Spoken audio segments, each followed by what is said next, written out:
She was real petite and real cute and you know, great everything, great, just perfect. I wouldn't tell her, you know, but I knew the doctors were probably right. I mean, they didn't just say, well, we think there's like, you've got 4 months to live. And that's how long she lived.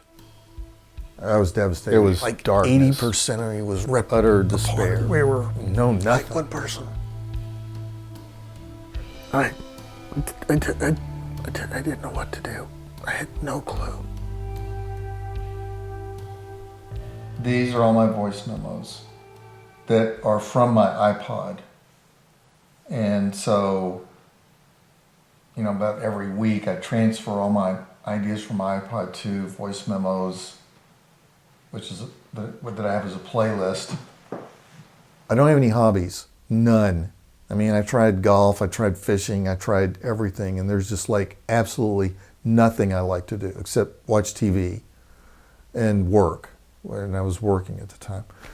Well, TV was just hard to focus on, and for some reason I just couldn't, nothing was funny, and so I thought, well, you know, I used to play the guitar. It's that old thing that I did when I was a kid, playing the guitar, with the guitar laying on my chest, and I'd go to sleep. Kid didn't like me to do that when we started living together. So, and I remember thinking, it's awful to say, but I was like, wow, she's gone, now I can play my guitar in bed again. You know, and then I felt guilty for thinking that. But I could, and so I started doing that again. That thought didn't come to me like, I need to do this because it would be good for me to grieve. It was more like, can I say bad words? I was like, fucking hell.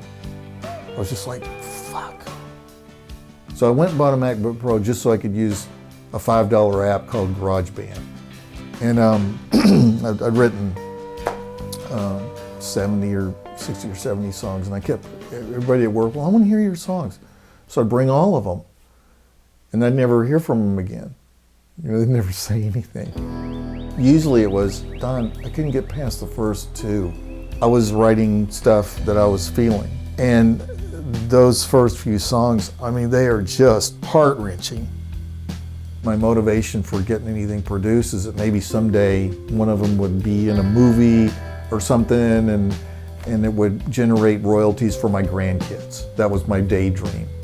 And I knew that the album would never sell because it was, you know, I was a nobody. Why would anybody want to buy my album? Chris Wimberly, his name's Chris Wimberly, he's a producer, and he said my advice would be to do a benefit, donate the money somewhere where it would be a great cause. And all of a sudden it just hit me. I was like, why don't I just donate it to the hospice where a kid died? I barely remember it. I remember coming here, but I was mainly just inside for like 3 days. I got to get out of here. I mean, I can't look at anything that reminds me of her right now. I've got it in boxes and stuff. Someday, I just believe that I'm gonna meet up with her.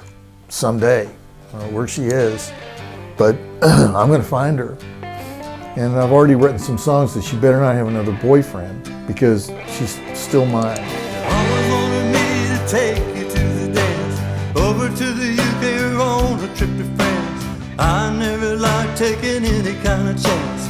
Now it's too late to say yes.